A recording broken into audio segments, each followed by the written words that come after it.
welcome. Over to you. Thank you, Dan, for the kind introduction. As Dan said, I'm Luca Bertuzzi. I'm senior correspondent at MLEX, and I'll be the moderator for the first panel discussion, the path towards digital transformation.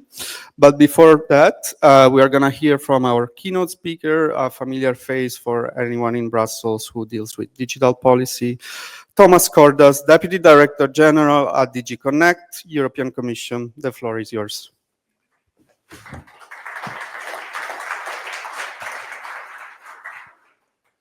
Good morning to all. Actually, it's the first time out of the 8 that we have organized so far that I'm coming here to address you. It's a real pleasure, of course, and it's also an honor to be here. By the way, we're just at the eve of announcing the competitiveness compass in Europe. Probably this will happen tomorrow, and probably many of you will see with interest a little bit where we are planning to go and how we're going to address all the major challenges, and unfortunately they are piling up one after the other of what we are facing in Europe in a geopolitical and geostrategic context that you know, in the situation with energy prices and the rest that you know, with the very, very rapid digital transformation and in particular frontier technologies that you also know, I mean AI, quantum, just to mention a few, of course, there is biotech, there is robotics and all the rest, and there is cybersecurity. And without forgetting the fact that we are all under cybersecurity attacks almost on a daily basis, which makes the situation quite rosy, I would say. Anyway, so just to say, therefore, that normally in this competitiveness compass, we will be in position to announce what will be the main political priorities and the main actions of this college. So for the next 5 years, you will see definitely that your domain will be covered in one way or another. I cannot say a lot today, but I do hope that you would appreciate the efforts that we will be making as of tomorrow and then of working together to making it happen. Of course, the recent Draghi and Letta reports underscore the need for Europe to improve its competitiveness and tap the full potential of the single market. In addition, we had an INISTO report coming soon after, which highlights the imperative really for Europe to position itself and be prepared from a geopolitical perspective, from a security perspective, from a cybersecurity perspective, in all this shifting landscape.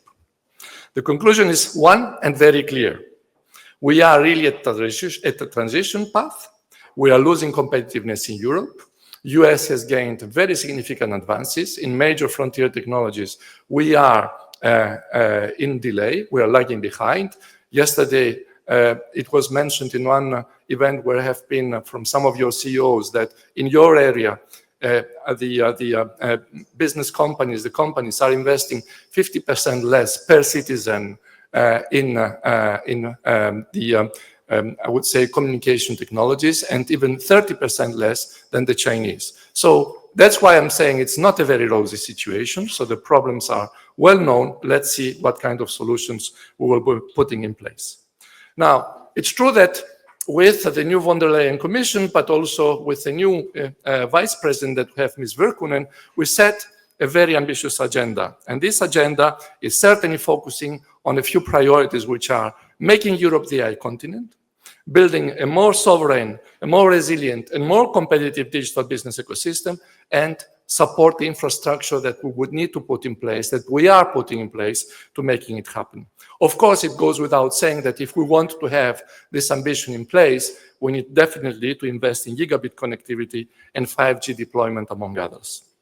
Now, it is true also that when we look where we are in Europe today, the Digital Decade report highlights certainly a very pressing concern, that despite the importance of future-proof networks, we still face very significant challenges in achieving widespread coverage by fiber and by 5G. Currently, we are only at 65% of our households that have access to fiber, and only 50% of those households that have high-quality 5G. And in addition, the majority of deployed 5G networks are not even 5G standalone. If I understand well, what GSMA has been recording last September, only around 15% of operators in Europe with live 5G networks had launched 5G standalone. Our current pace of progress would leave us relatively short to reach the 100% of gigabit and 5G connectivity goal that we set up in the Digital Decade program by 2030. So we must certainly bridge this connectivity gap in our rural areas, and we must certainly increase the investment in 5G infrastructure in general. As you know pretty well, the amounts that have been, I would say, defined here that we are lagging behind are estimated on 200 billion euros of investment that we would need to make sure to reach our targets. At the same time, we also need to take decisive steps concerning the cybersecurity and the security in general of our 5G networks. Here, we have already proposed the 5G cybersecurity toolbox, which provides really a strong policy framework to promote more secure 5G networks. What do we witness out there? Some countries have taken it very, very hot, and they are proposing measures to move to full 5G secure networks by excluding some of the high-risk, I would say, suppliers. At the same time, some others have set the tone that this can only happen in a 5, 6, 7 years, sometimes time frame, which is far, far, far too long. So we are intervening. We are checking a little bit how we can speed up the situation, but definitely this is something where our EPP is decided to act. At the same time, we know that security by design and resilience must be an integral part of all our technology developments in connectivity, but also in other key areas. And let's not forget that communication networks are really one of the critical technologies that we've already defined in the context of the NIS2 directive. Now, secure and resilient digital foundations are crucial, especially in the face of escalating hybrid threats against the EU. This is where we need to have robust backbone infrastructures. This is where we need also to make particularly clear that we are having to prepare ourselves to face what we are now witnessing almost on a monthly basis, if it's not in a bi-weekly basis, regarding the subsea, the submarine cables. You saw again that we had a major incident last weekend in the networks that link some of the, Latvia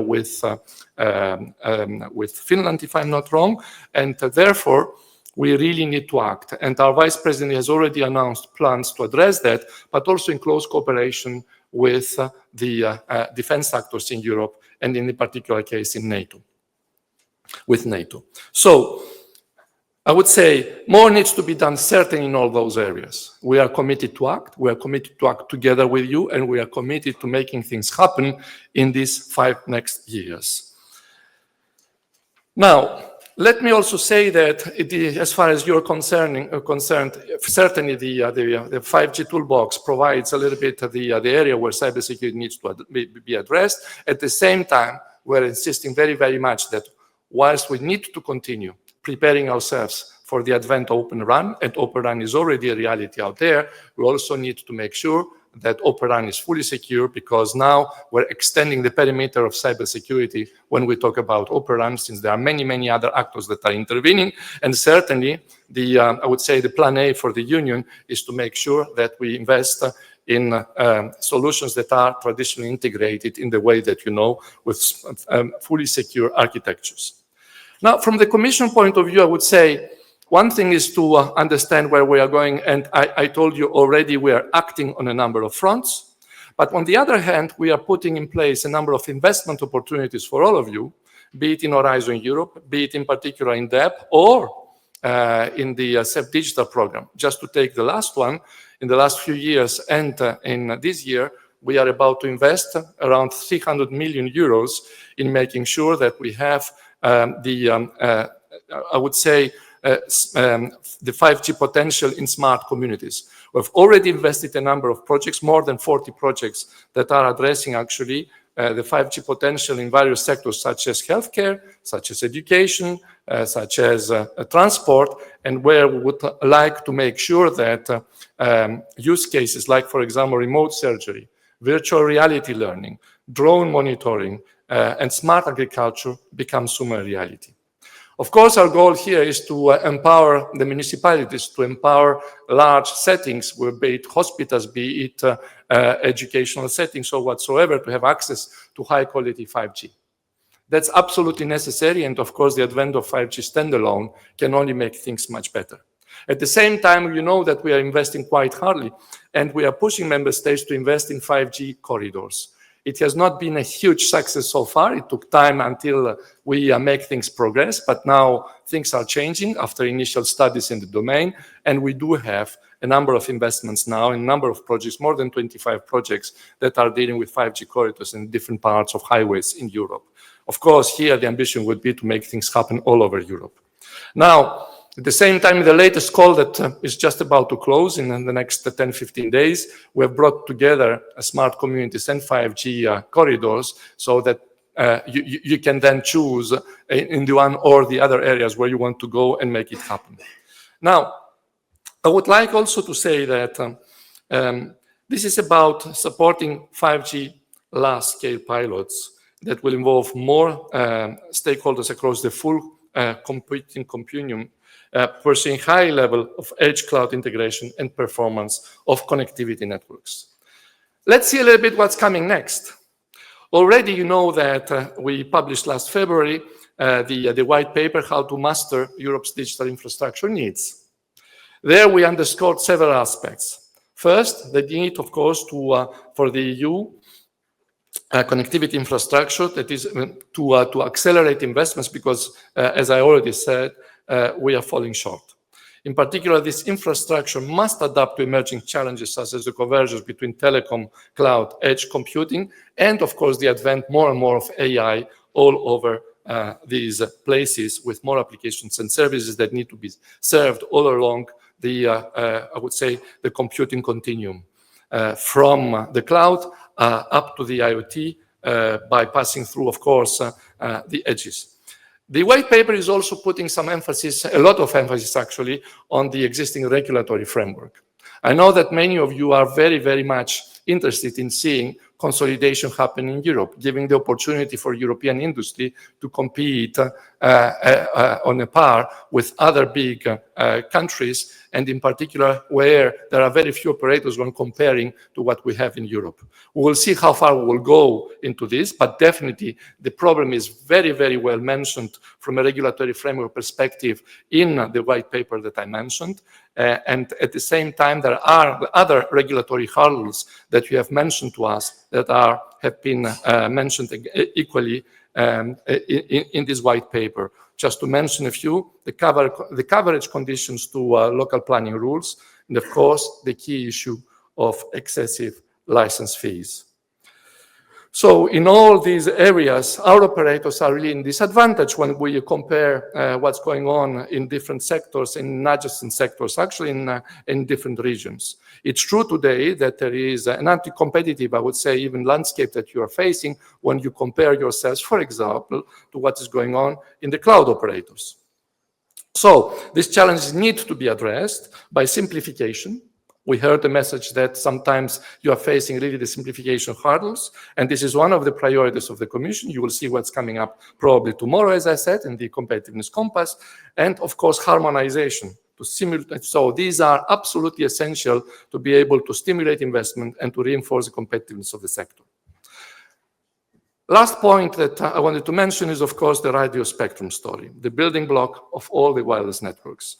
As it's pointed out in the white paper, as well as in Draghi, but also in the Letta reports, we all stress the same thing, that if we want to realize the potential of having additional spectrum resources, we need to have a different spectrum policy in Europe.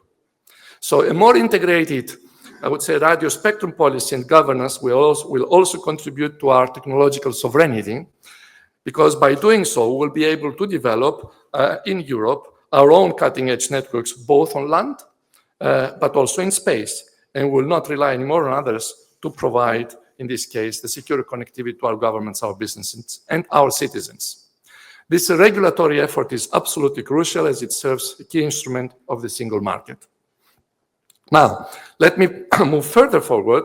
It's not only about regulation, it's not only about investments, it's also about, I would say, research and innovation, which brings me to creating the necessary, I would say, dynamics from your sector to be able to move into what we are now more and more seeing, the convergence between what I said before, the cloud, the telecoms, but also the computing infrastructures. So this is what we called in the white paper by the name, the code name 3C, that is Connected Collaborative Computing.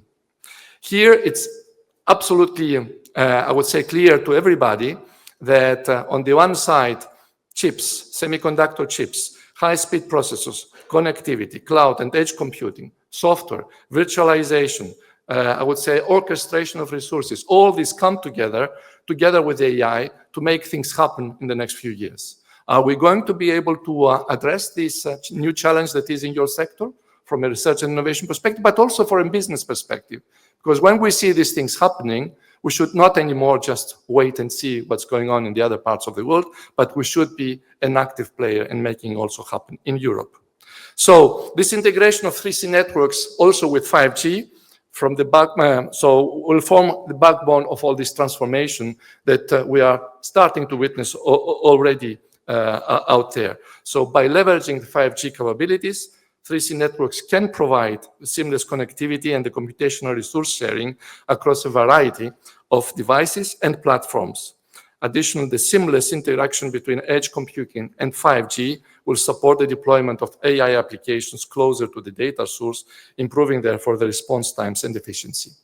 And of course, we need also to position ourselves in the new coming 6G. And the SNS joint undertaking is making the necessary, also sometimes together with the CHIPS joint undertaking, to make things happen also from the component perspective, but also to move, I would say, in the area of terahertz communications and integrated sensing and communication. So our aim is really to promote all these ambitious agenda from a research and innovation perspective that would give you the opportunity then to translate into business opportunities. We have already planned calls in the work program 2025, in particular in Horizon Europe, with pilots that will be launched out there. And next year, we are planning also to have fundamental applications, large-scale applications that would use, I would say, the underpinning technologies to make it happen also from an application perspective. And you know here very, very well that there are 2, 3, 4, I would say, fundamental applications that would need all these issues. Not to mention, for example, the autonomous cars of the future and the way they will travel in smart cities and elsewhere, smart cities themselves, the advent of the extended reality, real-time extended reality in different application areas, and of course the advanced wireless brain-computer interfaces, just to mention a few. So these will be the target of major investments that we'll be doing in the next 2 to 3 years. Now, at the same time, I would like to announce that we are preparing, and we will announce tomorrow, 2 important initiatives, but I'm pretty sure that you are quite well aware of those. The first is the Digital Networks Act, where, as I said before, we are planning to think a little bit the issues that we have identified in the white paper, but also inputs that we got from you extensively to be able to think what would be the new code, electronic code out there in the years to come. So this is exactly the scope of the Digital Networks Act. How ambitious we will be, it will also depend, of course, then later on, once our proposal is on the table, from the member states and the Council. So be prepared for the discussions. They are not going to be easy. Now, another act that we will be preparing is addressing a little bit the advent of what I said before, the AI continent. So here, our plans are also relatively clear.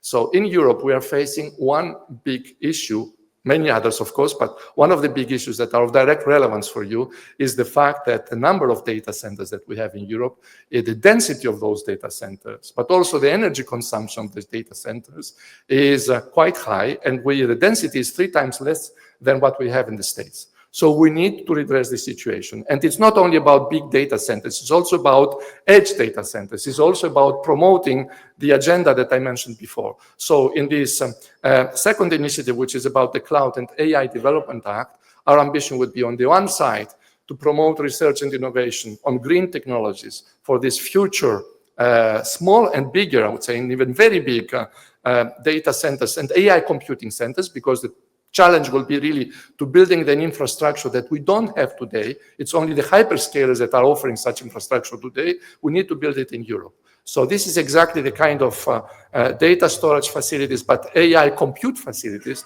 that we would need to build in the cloud. The second element is to facilitate investment. You all know, you're familiar with state aid.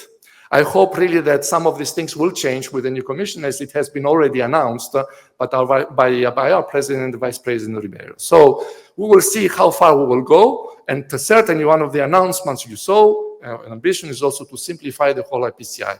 I know some of you have been participating. I must confess that sometimes I've been confronted with the units concerned with the reality, and the reality is very, very difficult to live for all of you.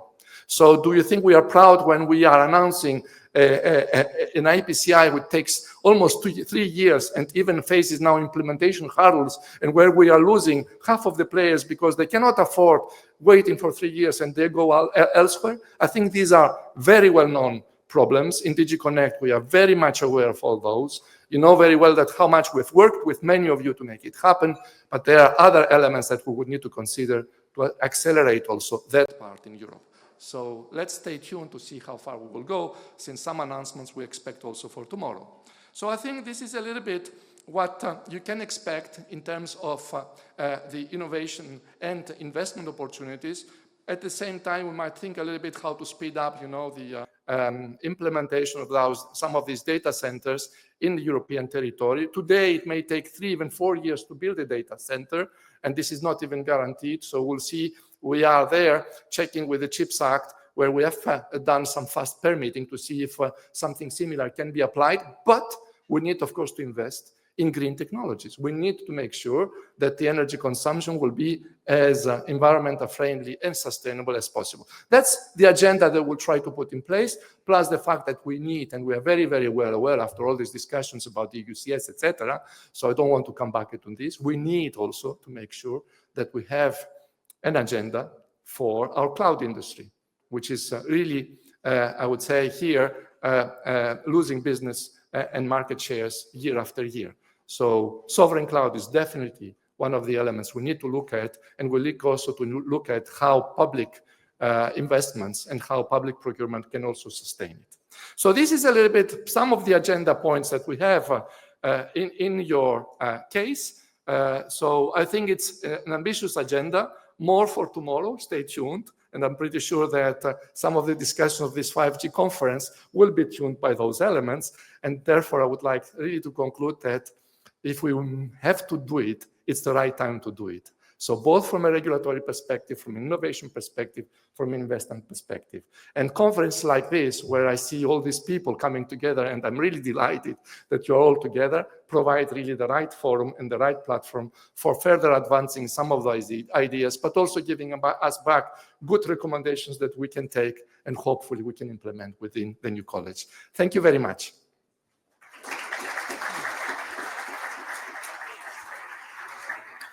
Thank you, Mr. Skordas, for this comprehensive overview. Mr. Skordas will stay with us for a couple of questions, so I'll open the floor for questions from the audience. Let's see, we have one over there. Let's go one at a time.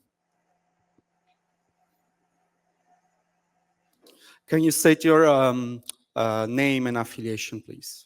Sure. David Happy, Chairman of the Board of Transport for Wales Fibre, which is the Network Rail Telecom bit of rail networks in England. Clearly, I'm here probably the only person in the room that's ever deployed a submarine cable, unusual for a Spectrum conference, and it was an inter-European system. Were you aware of the fact that there's now a new UK tech, which is a 5G connected offshore buoy that would help the European Union protect its cables? And if not, would you like me to put you in contact with the people that can? Because all of that tech is European tech, and most of the intelligence comes, as you would expect, from Belgium. Fantastic. I was not expecting this kind of questions or interventions, but look, one thing I can tell you, and this was announced by our Vice President, is that we are not alone in the world. We have to work very closely with our business people and with our partners, and UK is definitely one of those partners. So I know that we have already discussions with your government, so that if we do something, and we are planning to do something, we announced actually the strategy about smart cables and about submarine cables, and therefore, the more we put our efforts together and our forces together, the better it's going to be. So you're most welcome. Right. Any other question? Otherwise, perhaps I'll abuse my power as moderator to ask you a question. You mentioned the investment gap. The Commission is aware of it. The sector is also pointing at it. You mentioned data centers. Digital infrastructure is expensive. At the same time, we see that the US is able to mobilize $500 billion in a matter of weeks to invest in infrastructure and data centers. So how can Europe compete with economic powerhouses that can mobilize this order of magnitude of investments in partnership with private sector actors in a matter of weeks when, you know, in Brussels, we are here discussing sometimes for years, moving 100 millions here, 100 millions there. Isn't this a discussion that should be seriously taken into account, for instance, in the next EU budget, the multi-annual financial framework? Well, I would love to. I mean, priorities are known. The problems are known. Let's see now if the priorities would become also priorities for our masters and lords to make it happen. Just a comment about the 500 billion in US. Yes, they have big plans. And the Chinese, by the way, too. But at the same time, if you read the newspapers this morning, you will find out that all the big seven are having market capitalization, just to start with NVIDIA, minus 530 billion euros. It's because the game is not necessarily done. It's not over. And because the 500 billion that was announced just by OpenAI, by the way, is not 500 billion, it's much less. So it's a single actor together with a couple of others. It's about private investment. Yes, we know that they are strong in private investments. At the same time, these private investments do not guarantee success necessarily. So when DeepSeek comes and we have equivalents of DeepSeek also in Europe, and changes the rules of the game, it means that we can also make it. Maybe with less financing than the 500 billion, which, by the way, is the impact of their investments, is not the amount that you have seen. So the amount you have seen is probably a few tens of billion. But even that, I agree with you, we have a hard time to get in Europe done. So yes, this is exactly the agenda we need to put. And can somebody tell me that if any one of you would be out there ready to invest a few billions if we announce a big initiative just on the private sector? I doubt. So in Europe, we need to think how to do things maybe differently, but also a little bit from the European perspective and also more smart than what the big Americans can do. And we have shown that when we invest in partnership in some infrastructures, we can make the difference. I mentioned the cloud infrastructures, I mentioned the data centers, etc. We are exactly on those. It might take still a year or two, but I do count on you to make sure that the Parliament and the Council understand the need to invest. But that's the European way. If we go fragmented and if we go with small funds here and there, we'll not make it happen.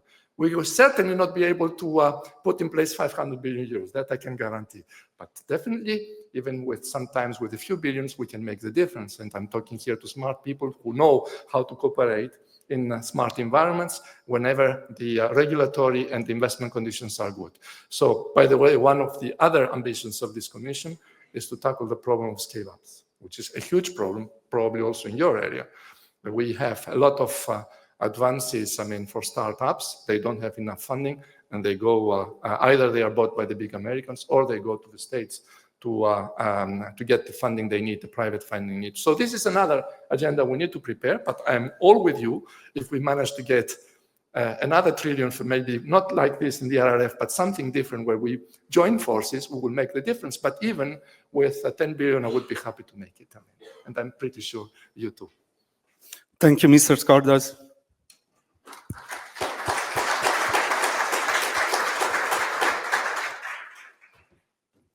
Now I invite the panelists on stage. And in the meantime, I invite Alessandro Cropelli, Director General at Connect Europe, for an introductory presentation. Come, please.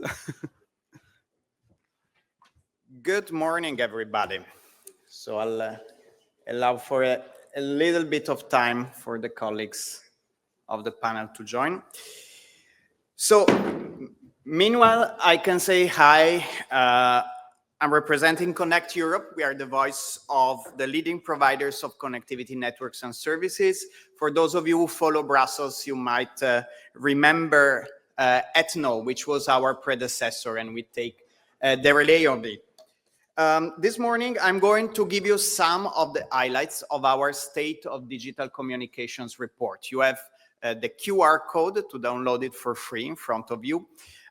This is a report that we have been publishing for over 15 years, and it will hopefully give us a good idea of where we are in terms of state of the art in Europe. Before I start, I would like also to thank the team at Analysys Mason, and in particular Rupert Hood, who have been working very hard on the research behind this report, and we are doing this together for a few years now. So very grateful for that. Thomas reminded it at the beginning with his keynote. We are in the week of the Competitiveness Compass, and we are in the wake of the whole Draghi and Letta report discussion. So the link between competitiveness and connectivity is one that is particularly relevant to the discussions we are having. So let me a bit dig into some of the numbers that we are unveiling today to show you what this link is. And I'll do it by breaking it down and showing you the good, the bad, and the ugly, because there is always good and bad things in a good story. Now, let's start from the positives. Let's cheer ourselves up. It happens when we discuss tech in Europe that we are a bit depressed. So I'll start from the good. And here, for the first time, Analysys Mason helped us to calculate this year the worth of the connectivity ecosystem for the European GDP. So this would be telecom operators, vendor and equipment manufacturers, content and app producers. 4.7% of the European GDP. For perspective, let me show you how we compare to some of the important sectors that are very often high on the political agenda and in the news. Agriculture and fisheries together, 1.7% of the GDP, automotive, 7% of the GDP. So I think that this number proves Draghi and Letta right when they identified our sector as a key to the competitiveness of our economy. Now, for the good, that's it. We should now go to the bad, because I want also to be honest that there is not only positive numbers in this year's report. Revenues and returns in our sector, the telecom sector. I'll start from the left of this chart. We have some of the lowest revenues in the world in European telecoms. Let me just highlight what happened to mobile average revenue per user in 2023, when it was minus 5.9% in real terms. The sector forgotten by inflation, somebody called it. So this is also true in absolute terms when you see that our average revenue per user is much lower than the one in all other geographies, really. So this is no surprise then that we can go to the right side of this chart and put up a chart that became famous in the Draghi report, and I think it really comes from research from Barclays that shows you how the return on the cost of the return on capital in Europe is lower than the cost of capital for most European operators. This should be worrying us, because it's not only about shareholders. We won't cry for them, but the reason here is that then it has an impact on our ability to roll out networks faster. Now, I gave you already a lot of numbers, so I'll take you for a second to a walk that I was having in Rome over the Christmas holidays, just to show you what I stumbled in, because I think going out and going beyond the charts is nice from time to time. That's what I stumbled with. This is the offer outside the shop of a mobile operator. I obscured their name. 150 gigabit plus unlimited calls and 100 SMS for €7.95. A few meters afterwards, starting to feeling hungry, I stumbled in another signpost. And this shows a panino, so salami and some avocado. Doesn't look very Italian, I must say. Plus Peroni beer, €8. Now, do you know what you can do with 150 gigabit? Well, you can listen to thousands of songs, you can download thousands of ebooks, and you can stay in a video conference for a few hours. So, do we need to care about this? I think we should, because the lack of return on investment means also less investment in infrastructure that, we heard it before, is considered critical for the productivity and the competitiveness of our continent. So it cannot be that this very critical infrastructure is worth less than a sandwich. Let's go to the ugly, something that I believe from a public policy perspective should be interesting. The investment conditions in Europe are not where we would like them to be. There is a number, we debated a lot whether to highlight it or not, but there is a number that shows a reversal in a 7 years trend in our report. For the past 7 years, we got investment growing year over year in Europe. This year, what Analysys Mason found is that for the first time, the total telecom investment goes down by 2%. Right, we can argue the CapEx has peaked, right? This will make analysts and investors happy, but we are in 2025. We are 5 years away from the EU Digital Decade targets that envision for Europe full 5G and full fiber. So it is not a good signal to see investment going down when you are still very far from those targets. Also, how do we compare to others? Our investment per person is still consistently lower than peers.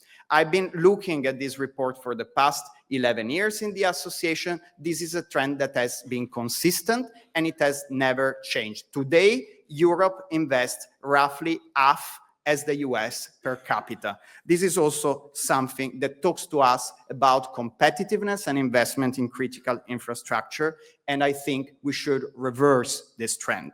Now, let's look at the nuts and bolts of the European economy. If we were in 1900, I would tell you that the nuts and bolts would be coal mines and roads. Because we are in the 21st century, I believe that the industry that you all represent in this room should be proud, because the nuts and bolts of the European economy today are gigabit networks. I'm thinking of 5G, I'm thinking of fiber. So how are we doing here? I'll stick to my line of starting from the positives. There is progress in Europe on 5G and fiber.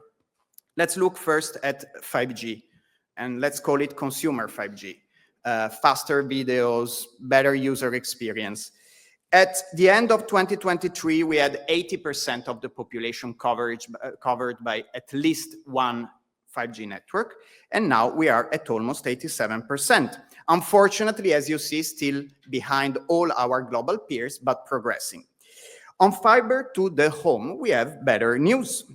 The coverage went up from 63% in 2023 to over 70% in 2024. However, with Analysys Mason, we calculated how much do we still need to get to the gigabit targets just for fiber to the home alone. And that number is 109 billion euros. Now, let's go to the less good news when it comes to the nuts and bolts of the European economy. 5G standalone and gigabit. 5G standalone was also mentioned by Thomas, and we are simply not in a position where we should be. 5G standalone is the pure 5G that you need for manufacturing plants or to operate the most advanced harbors, for example. So I don't like to see Europe at 40% coverage when the North America and Asia Pacific have a higher number. On the fixed side of the story, I showed you some good numbers on FTTH, and that's good. But there is also some bad numbers. One thing that we ask every year to Analysys Mason to do is to say, if we don't change the investment conditions, and if we continue to invest at the same pace between now and 2030, where will we be in 2030? Well, we will be with 45 million unconnected people who do not get gigabit. This is almost 5 times the country of Portugal, and I don't think that that's a position where we should be. Now, in presenting the report to the press, I've been saying we can still seize the opportunity. The time is now, and we can still do something. Let me explain you a bit why. And that has to do with innovation and tech sovereignty. Here, I think that there is still opportunities to seize when it comes to network innovation and all the layers of the technology stack that are linked to connectivity. The jury is still out. We can still grab a lot of opportunities. Let me start from a good number, very positive. The APIs. APIs are the interface that allows innovators and manufacturers, users in general, to build their new products and services by leveraging the power of 5G. Here in Europe, we have the highest percentage of deals and announcements in APIs, thanks to initiatives like Camara.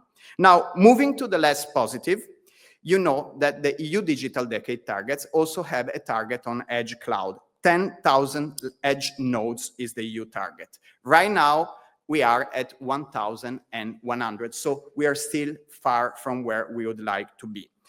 But this is not all. This year's report also has some important numbers on AI in telecoms.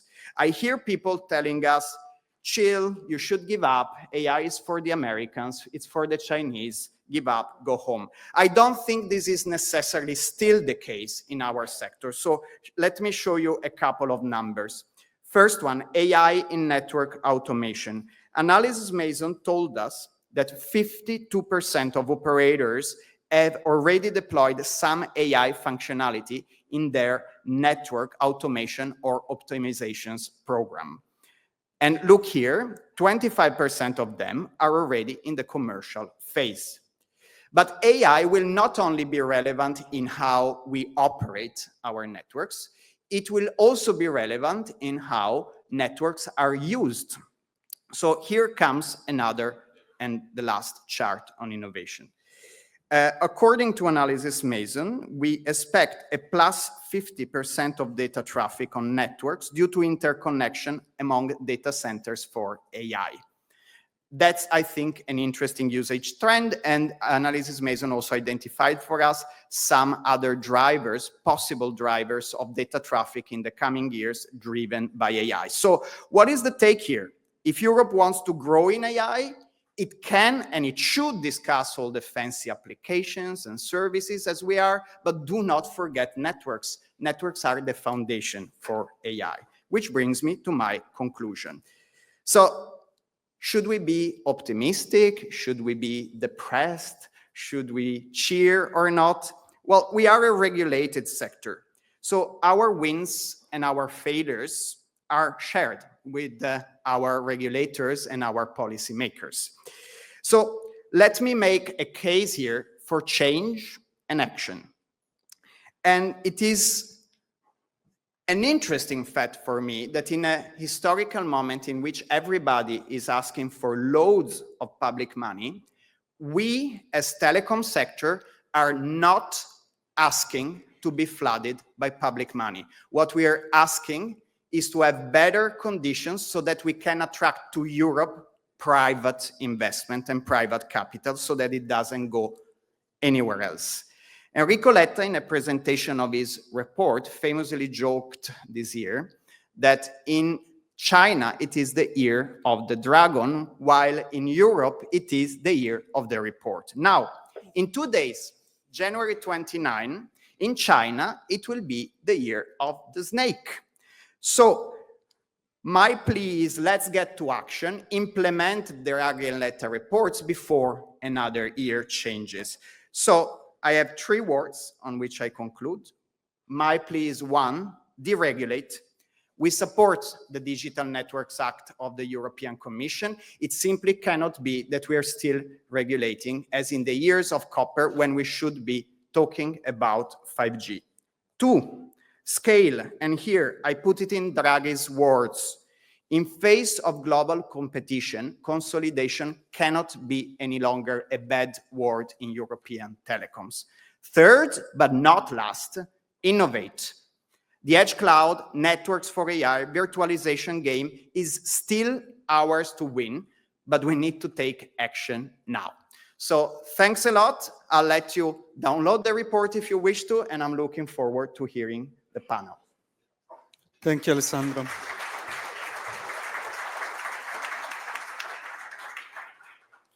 We have one more presentation before we start the panel discussion from Alexander Soltysik, attaché at the Polish Permanent Representation and the current chair of the Telecom Working Party. Alexander, the floor is yours. Okay. Good morning, everyone. I'm very pleased to be here again. So I have the opportunity to present you the Polish presidency priorities for the next 6 months. So as you can see, we are focusing right now on the security dimension. So this is our motto, Security Europe, and this motto will come along across various topics and across various groups within the Council. But in case of the connectivity, we have at least 2, but this is not. This is only, I pointed out only a few of them. So the artificial intelligence and the new technologies is the top priority for us, as well as for the Commission, as we heard in the morning today, and breaking down the silos and strengthening the collaboration between EU and international partners. So with this new college, we do not have any legislations left. So we are focusing right now on this. And the basis for us is the mission letter of EVP Ms. Virkkunen. So here are the main goals from our side. So we would like to focus on the Council conclusions on reliable and resilient connectivity. We've presented, I think, 1.5 weeks ago, the first draft of this Council conclusions. So we are now going to discuss this topic in the Working Party on Telecommunications and Information Society. Then we would like to also focus on AI governance. So the topic relates to the, for instance, upcoming AI Action Summit in Paris in February from 10 to 11. Then AI factories as a part of the much broader scope, so the AI continent. And the AI in public administration. This is the part of the Apply AI strategy. So in that sense, we are pretty much in the hands of the Commission. So we are waiting for the work program, which I hope will soon be delivered by the Commission. But these are the main topics that we are right now on our agenda. Then again, as I said, the reference is the mission letter and mainly the mission letter of Ms. Virkkunen. So again, on the table, we also have cloud and the preparation for the EU Cloud and AI Development Act. Then the data and the preparation for the European Data Union strategy, and of course, roaming. This is happening right now, so we are waiting for the final decisions from the Commission, and definitely this topic will be soon discussed within the Council.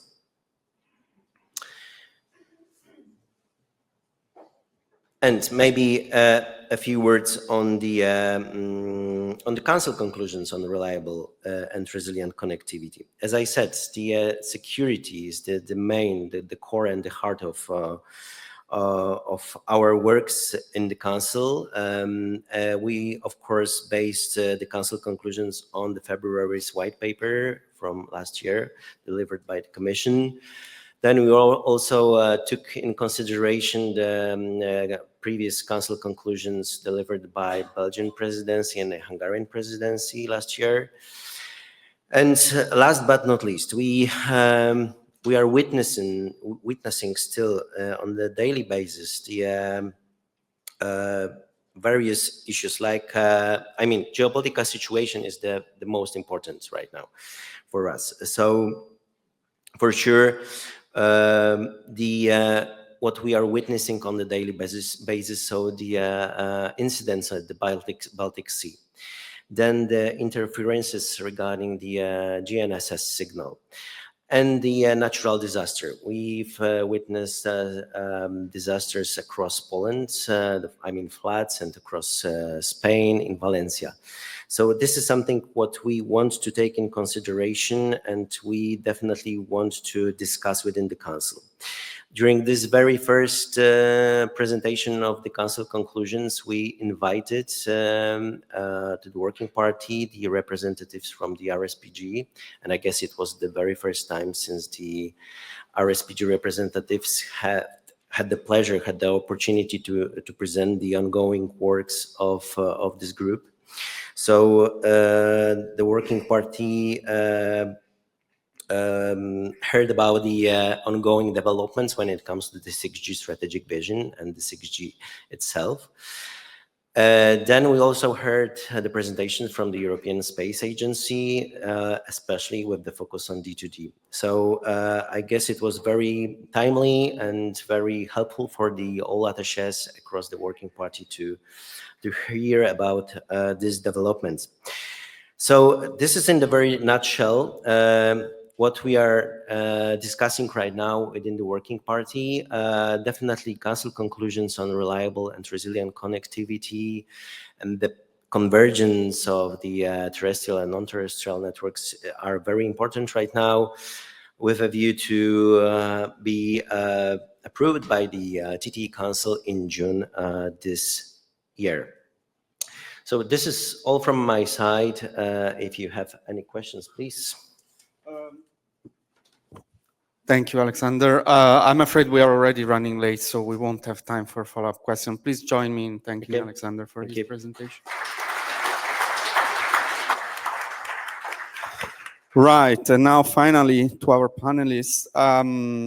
I apologize in advance for any mispronunciation. We all come from different backgrounds. So on my left, I have Julia Inmaculada Criado Casado, Secretary of State for Telecom and Digital Infrastructure for the Spanish government. Agustin Diaz-Pines, Deputy Head of Unit for Future Connectivity Systems at DG Connect, European Commission. Maurice Patrick, Managing Director of European Telecommunications Service Equity Research at Barclays. Chris Goh, Head of EU Government Affairs at Cisco. And Jacob Grenet, Vice President for European Affairs at Deutsche Telekom. Right, so I would rather start from the more institutional speakers, if I may. Perhaps let's start with Mr. Diaz-Pines. As a follow-up to what we heard from Mr. Skordas and Alessandro Gropelli, looking at the consumer side of things, we have seen that 5G coverage is already at 87%, according to Connect Europe. Commission has similar figures. We see that 150 gigabytes cost less than a sandwich. How is that bad news for consumers? Thank you. Thank you for your questions, introduction. Yes, I first would like to give the positive spin of all this discussion. I mean, the interventions so far have been in general very, very negative. So I'd like to highlight the progress as well. And when we released the digital tech strategy a couple of years ago with this 100% 5G coverage target, if we had thought we would be at 90% today, we would have said, well, that's a huge success. Well, we acknowledge that there are challenges there. There is also some good progress, and competition and in some cases low prices for consumers is also an achievement. That being said, we share the challenges ahead, the need for further investment. And of course, when it comes to 5G and my unit in the European Commission, it's called Future Connectivity Systems. I mean, we used to call it the 5G unit. We also deal with 6G, submarine cables now, the 3Cs, network of coming from the white paper we're also managing that part of the work. So there are challenges there. There is still progress needed, and there is a set of measures that need to be put in place to advance and to get to higher quality 5G and to innovative applications that we're convinced that will change the whole economy, as the Connect Europe report mentioned. Right. Over to Ms. Casado now, because what we miss often in Brussels is more of a national perspective. And indeed, Spain has been doing pretty well in terms of deployment of new generations of networks. So what are the national measures that you would say are best practices in this area? Thank you, Luca. Yes. Well, first, if I may, I would like to say about the picture of the tariff for the data, the connection, and the food, that we should see if the quality was the same. Because I think the better food or more elaborated food would be more expensive as well. Okay, so in Spain, we have achieved a very good connectivity. In terms of fiber, we are almost 92 or more, so 94% of coverage. But in terms of 5G, I have some data here. From 2023, the coverage for households was 92%, but it is expected in 2024 to increase this coverage in 3 points.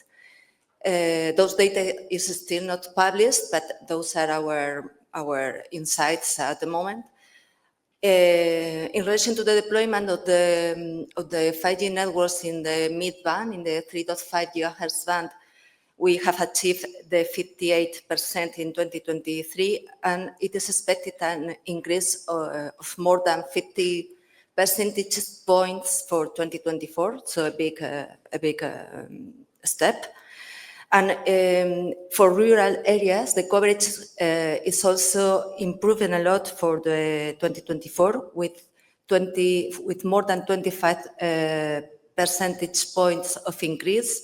We come from 67% and we will be more than 25 percentage points, as I said. And in relation to the 3.5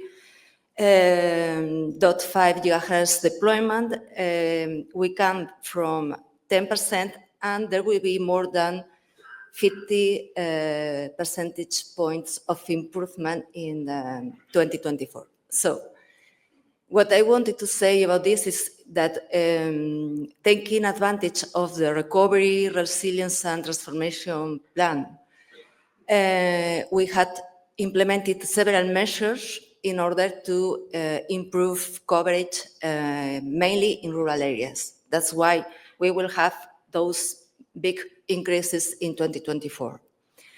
So we have good connectivity.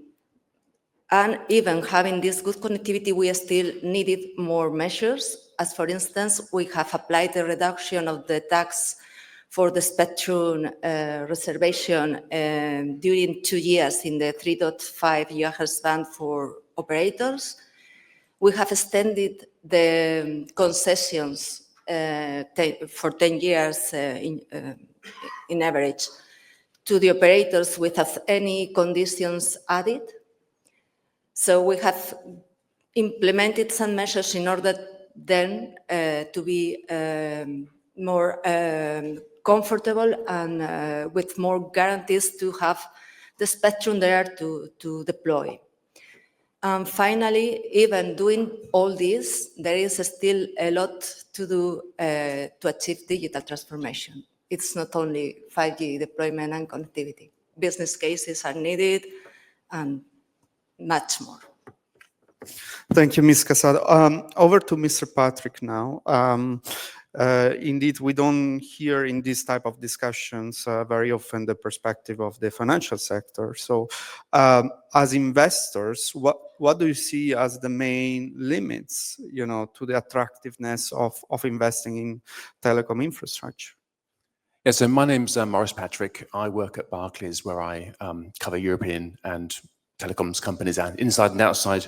My day job is talking to the investors who back the investments in telecoms. So the investors who own shares in Deutsche Telekom, Telefonica, Orange, and more. And I've been doing this for almost 20 years. And I can say, when I speak to investors who look at digital infrastructure, they always start off by understanding or wanting to understand what the return profile is like. Alessandro showed in his presentation data from a report we wrote about return on capital employed, and he showed a decade where the returns on the investments made in Europe on telecoms is below the cost of capital. So that's saying the companies are destroying value for the investors who are backing it. And so when investors look at the opportunities, they of course look backwards and say, well, the history is not so exciting. And some of the companies say, well, look at the growth profile that comes. And in fact, there is growth opportunities that come, but actually the growth in mobile data is actually slowing in almost all European markets. And so investors are asking where that next leg of growth is coming from. The problem they have is the companies say, well, to find this new growth, we have to invest lots more capital. And the investors turn around and say, well, if the returns you make on the capital is below the cost of it, we should deploy that capital somewhere else. And I think often what people miss is investors have a choice of where to invest and where to deploy that capital. And if the returns aren't high, they'll just deploy it somewhere else. Where is somewhere else? It can be the US, it can be China, it can be other markets, or it can be other sectors. And again, Alessandro showed in the research that the US spends twice the capital expenditure per head of population compared to Europe. That's been the case for a decade. And it's been the case because investors look at the US market and they say, hey, returns are good, the growth outlook is good, and therefore we'll be happy with you deploying increasingly large amounts of capital where we see a growth opportunity. In Europe, they often say, well, we're not convinced, and therefore they say, please don't make the investments, and the companies have to focus therefore more on cost reduction rather than driving innovation.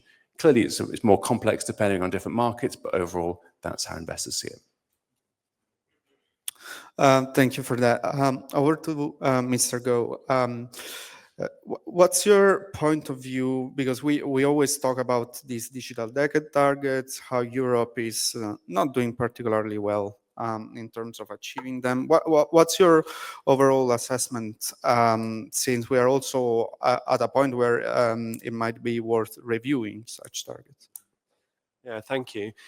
I mean, I think if you look at the digital decade targets, and they're a few years old now, there's a lot that's right in there, right? If you look at the 4 points to the compass and what they're trying to focus on, it makes a lot of sense.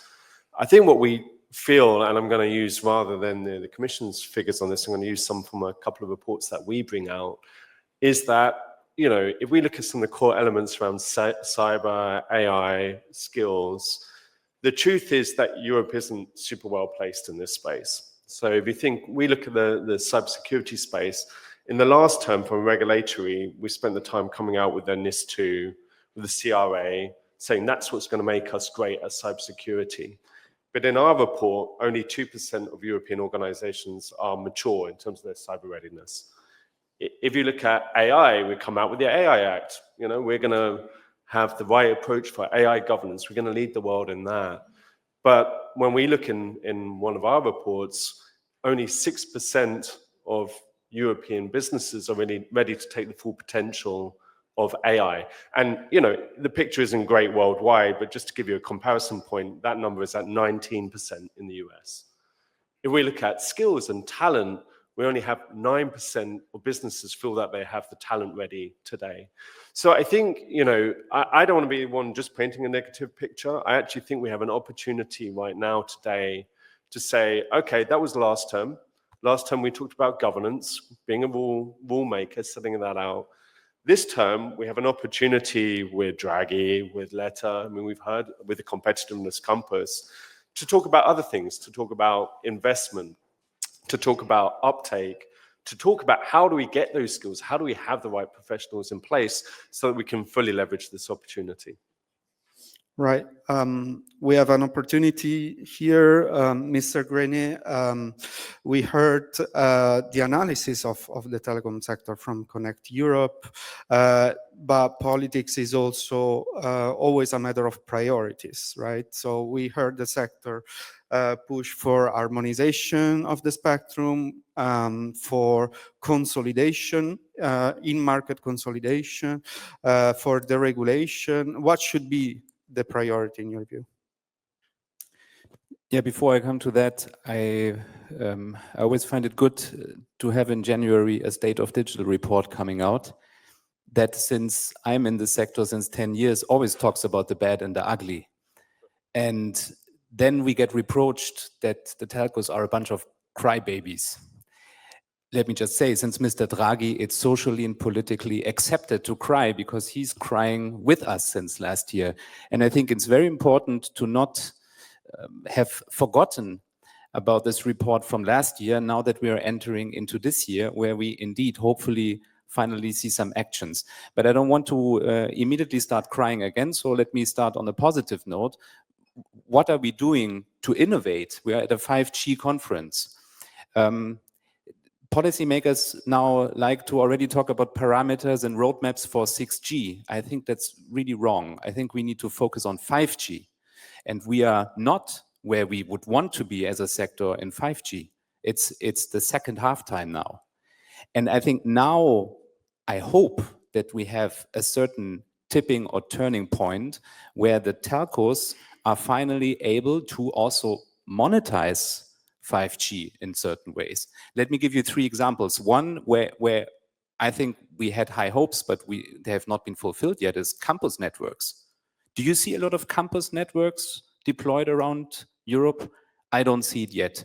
We had spectrum reservations in Germany that took a lot of money out of the sector.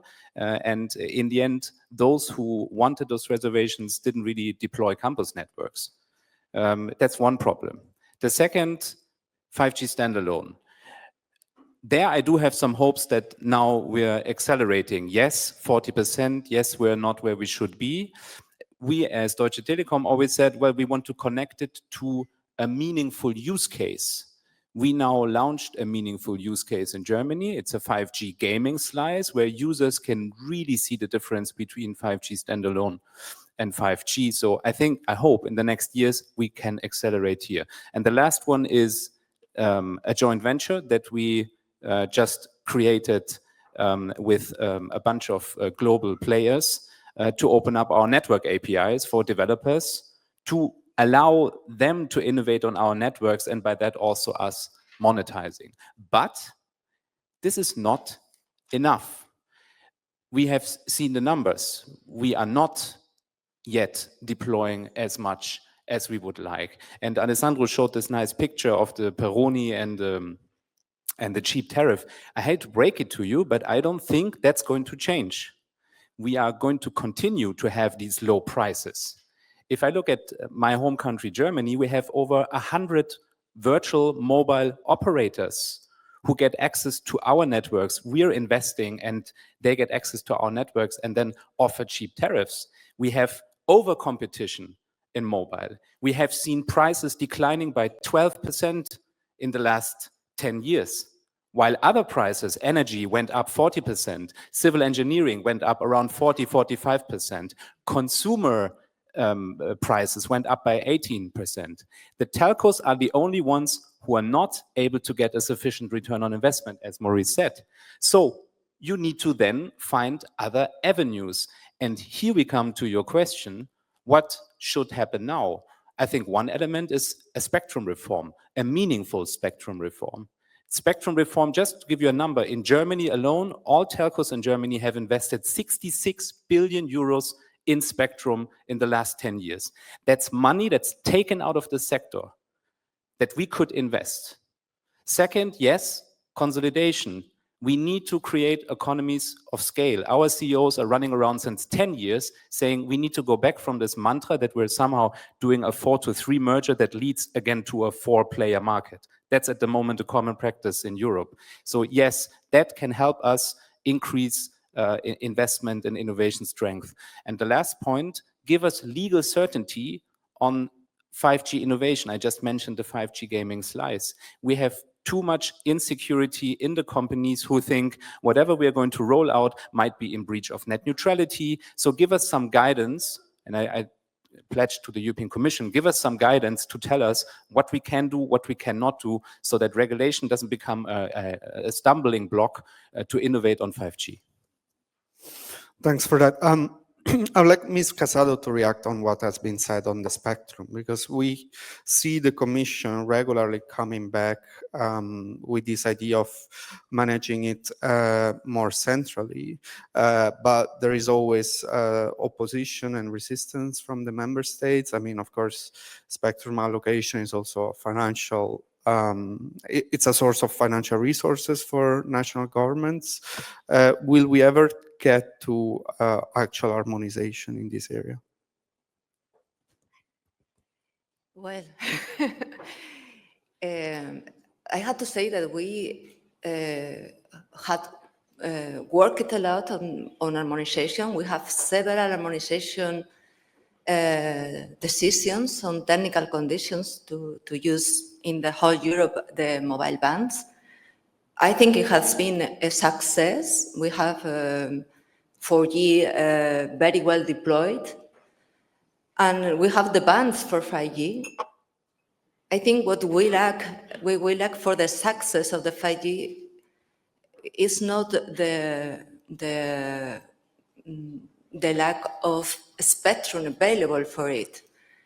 There are bands with the technical conditions harmonized, but I think what is not there, it is the proper business case that gives revenues to operators, or we haven't yet found it. Also, the cost reduction in the way of implementing the networks, applying AI, machine learning, and other techniques and new technologies. And there is always room to better or to improve this harmonization and coordination among the countries. And we have the tools. We have the SPE, we have the RSC, the Committee of Radioelectric Spectrum and the Radio Spectrum Policy Group. We have the peer review where we can enhance their activities and to find the proper recommendations in order to better harmonize the spectrum. But I think we have the tools and we have to use them better. Right.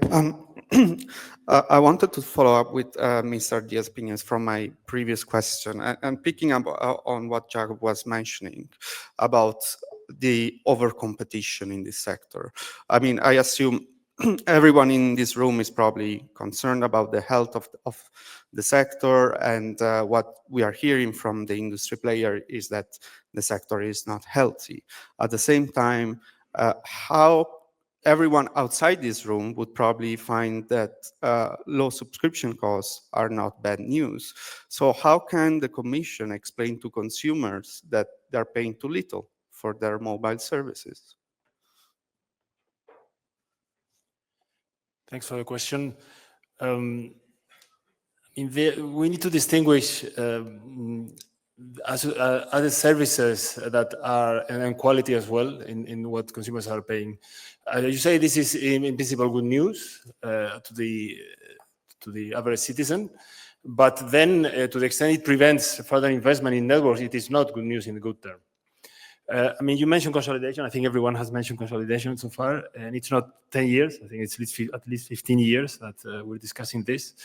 I think we've recognized the need for a single market and for scale in the white paper.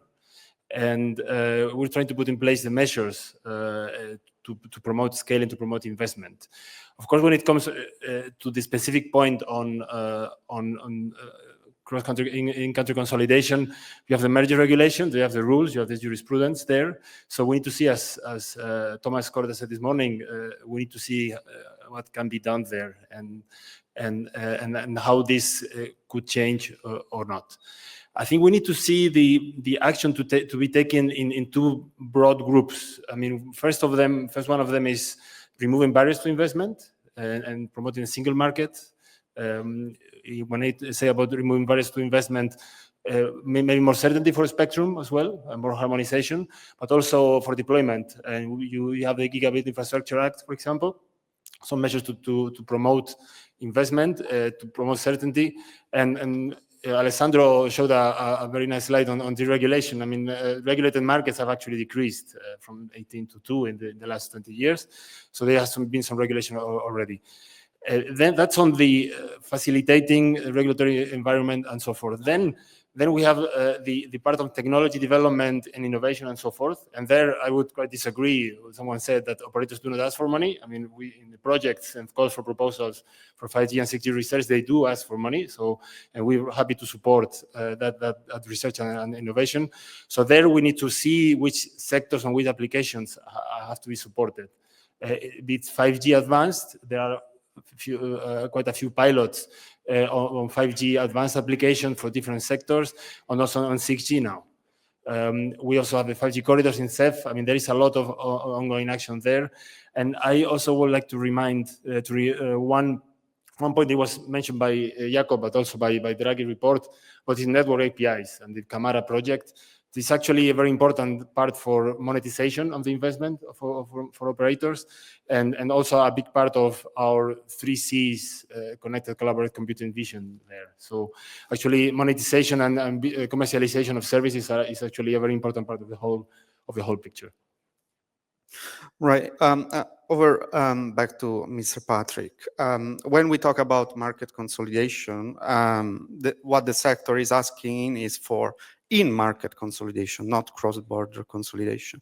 And the reason for that is not just for the prices, but also because there is no single market for telecommunication in Europe. How much does this fragmentation influence the behavior of investors, and how much is it holding back investments? So we've heard today, Alessandro talked about the need for scale. We've also heard that the fragmentation we currently have in Europe is resulting in low returns on capital, which is preventing companies like Deutsche Telekom investing the way, and you've heard them talk about the need to have less regulation and more certainty in order to be able to invest. So the desire to invest is there. I'm sure everyone in this room would like to have more investment in digital networks, and the investment can come. What does it need? It needs high returns, more certainty, which really needs higher pricing. How do we get there? In-market consolidation is an obvious route that has been tried. Often we've heard the mantra from the competition authorities that competition drives investment. I think we've probably got the evidence to learn that doesn't really happen. I was very encouraged actually to see the merger review in the UK. So Vodafone and Hutchison are merging their operations. And I think it was the first time I saw a competition authority acknowledge that the combination of networks might actually increase competition. It sounded industrially obvious, but actually so often we hear the opposite. And I think the ability to, if we can see an ability to create an in-market consolidation which drives in-country scale, not cross-border, but in-country scale, can create a framework where these companies can actually see a pathway to make superior returns, to make investment, which creates more demand for products with probably higher prices. But I'm sure everyone here again would happily pay a bit more for more service. It's just a bit sad that we see I mean, Alessandro made the point, but you've got 2 new entrants in Europe. So you have a new mobile operator in Portugal, new operator in Belgium, both in 2024, which will almost certainly result in lower pricing, lower ARPU, more competition and less investment. What we need to do is reverse that. We need stronger policy to create more scale, more consolidation, bigger networks, bigger returns, and therefore more investment. Right. I wanted to follow up with Mr. Grenier, or to sort of challenge also this narrative that return of investments is necessarily linked to the rollout of 5G and fiber networks. Deutsche Telekom is a healthy company, is a profitable company, but still we see that Germany has lower rollout than a country like Spain, where, if I'm not mistaken, the return on investment is much lower. So how do we explain this state of affairs? Yeah, first of all, we are a healthy company because, yes, I think we're doing many things right in Germany and Europe, but especially we're doing them right in the US.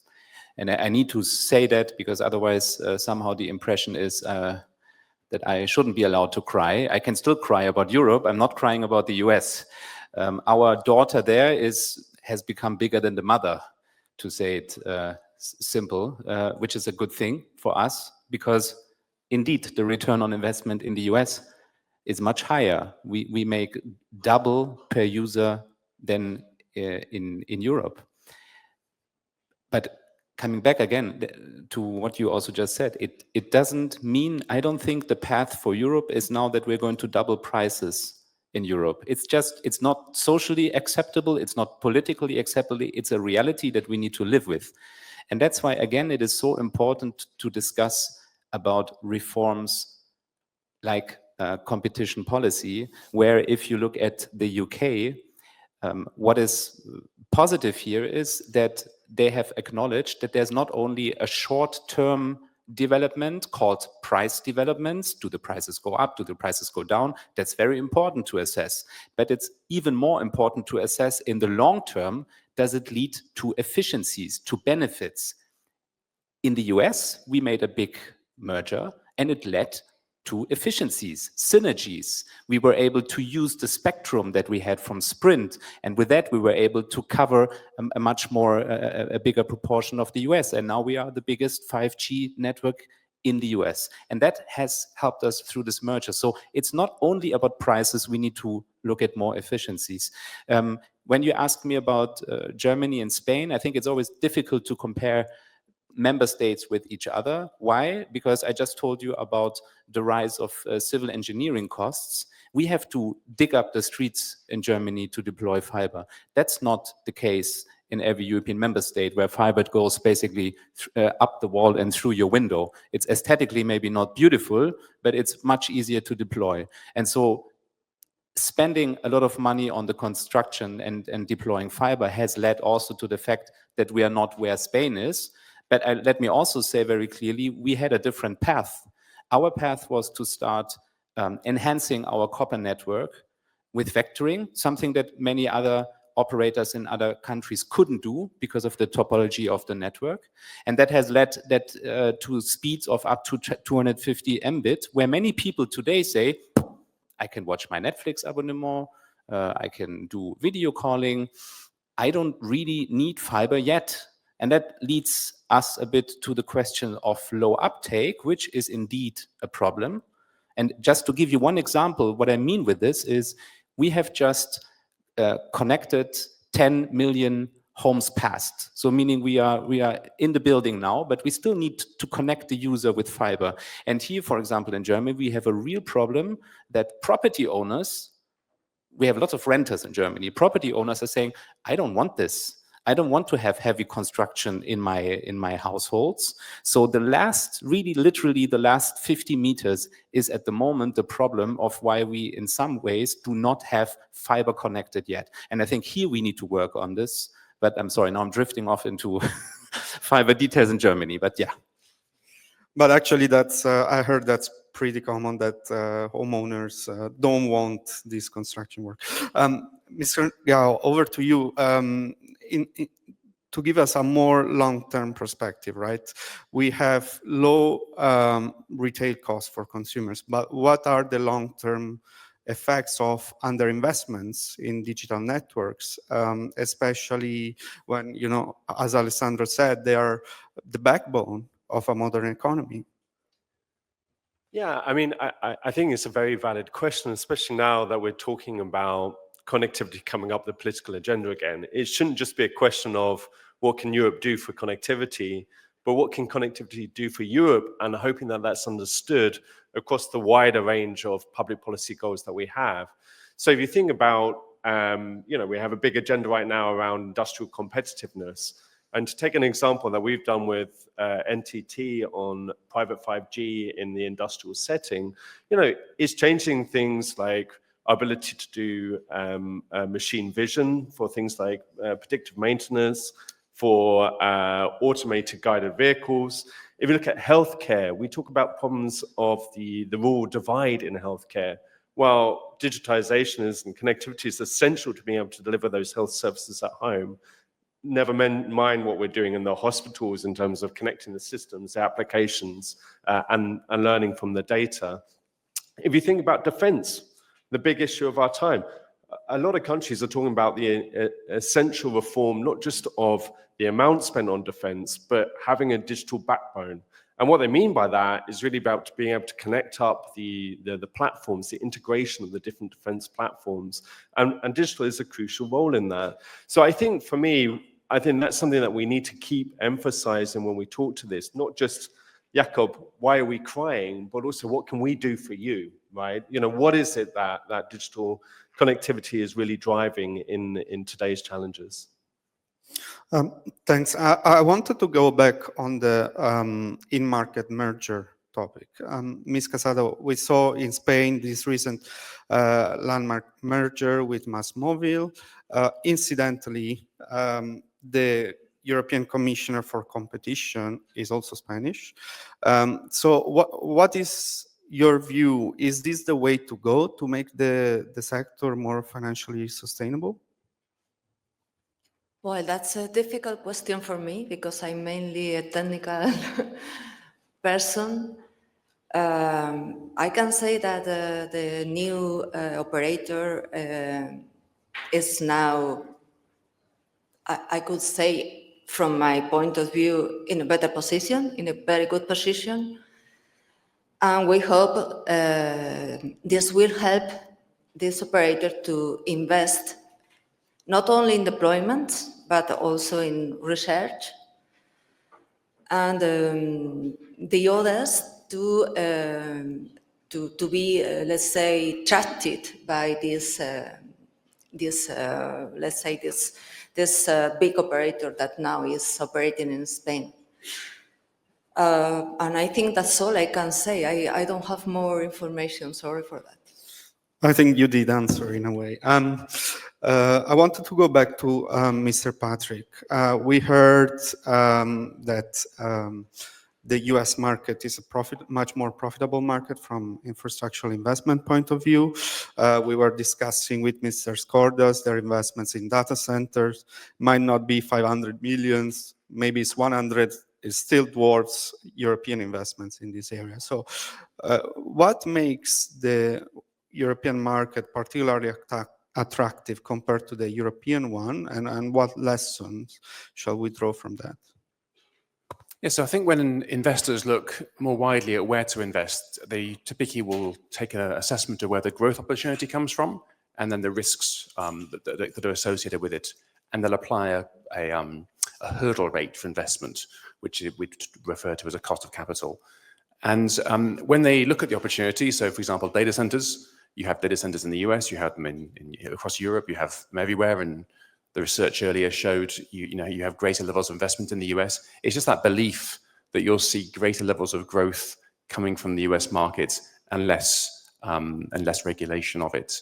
And that ecosystem investment is helped by the fact that the customers inside the data centers in the US can also invest more. Often these are the telecom operators. Why can they invest more? Because they make the high returns. It's always a virtuous circle or lack of virtuous circle. But that's why you see in the US this continued desire to invest in data centers, edge connectivity, 5G, fiber. You see it happening everywhere. And in Europe, investors ask the same question, which is, what's my outlook for returns? It's slightly sad that when a company like Deutsche Telekom thinks, should I invest in data centers? They know that they'll have to talk to their investors and say, what are the return profile? And you have the investors saying, well, we're not sure about returns. Why are we not sure about returns? Look at the history of the last 10 years. It would be great if we turn this around. And so when investors meet with Deutsche Telekom and say, hey, you guys should be investing in data centers, and Deutsche is like, well, this is why we can, this is the opportunity. That's the paradigm I think we're trying to create here today, which is a framework where the companies say, it's great. We can see an outlook for creating demand, returns, and that's why we should be celebrating increase in investment rather than the opposite. That's what the industry keeps asking for, and that's, as investors, what we hope for. Thanks. I wanted to go back to Mr. Grenier and what you said about the peculiarities of the German market and what makes the deployment more difficult than in other countries.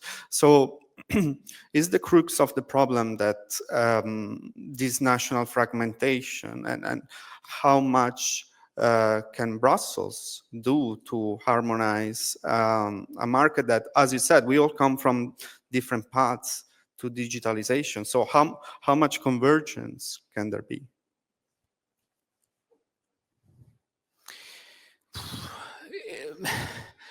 I mean, some things like let's throw out an obligatory regulated date that everybody by 2030 shuts down their copper network.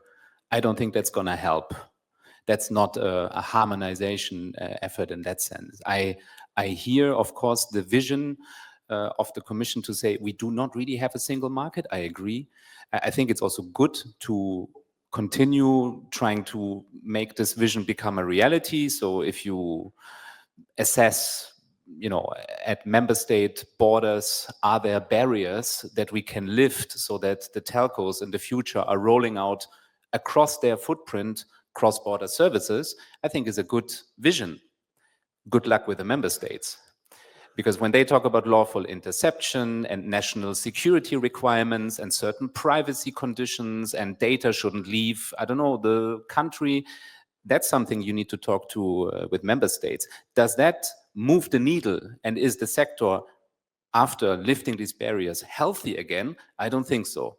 And that's why it's so important that there is a whole bouquet of measures coming in this Digital Networks Act, and not only one. Let me say it more radical. If in the end we end up with a hyped up universal service, some additional security requirements, because resilience and security is important, a little bit on deregulation, but in the end, same but different, it's not going to move the needle. And I want to say, because what you just said, I think is really crucial. We have a bit the muscle to flex in Europe and to say we have some free cash flow, and with that free cash flow, we can also look what's left and right from our core business and dive into adjacent markets to really uplift economic potential beyond just our bread and butter business, which is connectivity. Most telecom operators do not have this free cash flow, which is, by the way, generated in the US, not in Europe. And I think that is the biggest problem. So this reform that is about to come needs to lift and enable investment strength to the operators so that the operators not only deliver on the targets, which is very important, but also are able to innovate left and right from it. Otherwise, we are going to continue being the dumb pipe. I know all of you have heard this word before that we're saying since 10 years. That shouldn't be the future of the European telecoms sector. It's too important for competitiveness and innovation in Europe. Well, good luck speaking with the member states, Mr. Jaspinias. What we saw in the last telecom regulations, they turn up not to be great for the sector. If you take roaming, the Gigabit Infrastructure Act with the intra-EU calls, do you see a risk that you come up with this Digital Networks Act all the good intentions to revive this sector, and the co-legislator turn it upside down and make it again something that is not good news for the industry? Well, I was going to say that I mean, in some of the messages here passed on spectrum harmonization and digital single market, I mean, you're preaching to the convinced, and we indeed believe in those things being advanced. But as you just mentioned, you were not alone in the legislative decision-making process, and yeah, we have the member states, we have the parliament. So of course, we can always withdraw any legislative proposal, which we never do, or almost never do. But here I was going to call for joint action. I mean, it's also with industry. I mean, also looking at the innovation side, we need to have industry on board to be advancing on the same direction. We did some progress, and it's not directly related to the Digital Networks Act or the code, but with the Digital Decade policy program in finding a way, or at least a process, to advance together with member states towards these targets. But indeed, for such measures to come true, we need the member state to be on board. And I mean, many of you mentioned that before. Just to mention one, spectrum is a very sensitive issue, and there, I mean, we've been trying to have more harmonization for a while, and we are proposing this now. Going back directly to some of the statements by Jakob, I mean, there are two things in investing more: to have the capacity to invest. From an economist perspective, and we certainly can agree that consolidation can help that for having more resources and more capacity to invest. But of course, you need to have incentives to do so. And then when you mention, the 6G, not for now, we will see. Of course, you need to want to invest and to have incentives to move to the next technology. So here we want to work on both directions.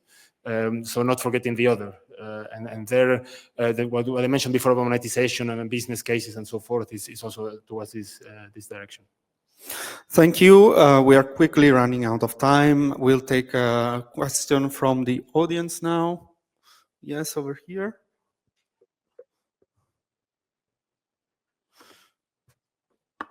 Again, please state your name and affiliation, please. Thank you. William Webb, I'm an independent consultant. I think it would be fair to say that the general view in the industry in the last couple of years is that 5G has been disappointing, that it hasn't delivered against its original hopes and aspirations. And I think that's true even in countries which have got extensive standalone network deployment and have had it for a number of years. And we've seen that it's great for delivering more capacity where it's needed in city areas, but I think most people would now judge that the new use cases feel rather unlikely to emerge. Against that backdrop, is it worth revising targets of standalone 5G coverage everywhere? That feels like perhaps an unnecessary investment now, given the reality of what we're seeing. Right. Let's take a second question, if any. All right. Who would like to take that? Jakob, perhaps? Oh. Like I said before, I think I'm not sure we need to revise targets, come with new KPIs. I think for us, the targets are crystal clear. On 5G standalone, as I said, I think it's important to connect it to meaningful use cases. If you do not have these use cases yet, and if there's also no proper demand for it yet, we don't have to have a immense discussion or we are falling behind because of a lack of 5G standalone. Both need to go hand in hand. That's why we didn't roll out. I mean, we have 5G standalone integrated into our network in Germany, but we rolled it out now specifically to offer a 5G gaming slice where people see the benefit of low latency and guaranteed bandwidth and so on. And I think that I hope indeed will now emerge more in the next 5 years, while yes, the last 5 years have been disappointing on monetizing 5G, and that is a problem. Chris, would you like to chip in on that? For me, I think the question shouldn't just be about 5G standalone, right? I think what you're really talking about, and I say this as a vendor that's involved in a whole range of different connectivity technologies, from private 5G, 5G standalone or non-standalone, to go back through it, obviously in Wi-Fi, big vendors. I think if you look more broadly, I think the use cases are there, right? And we are seeing changes in terms of the pervasiveness of digital technologies and what they can achieve. I mean, I just walked through a few of the examples we're seeing in healthcare, industrial manufacturing. Energy is another good one, right? I mean, we have a partnership with NL, which is critical to how they secure their grid infrastructure and how they achieve their supply and demand efficiencies. So I think rather than get too hooked up on the specificities around 5G standalone, which as it rolls out, I think can be different in different markets, I think we have to look at the bigger picture, especially in this political arena, and talk about what's the overall good and things that we can achieve. Thanks, Chris. I'm afraid that's all we got time for today. If you have any further questions, make sure you grab panelists on their way out. We'll have a coffee break now, but before that, please join me in thanking our speakers.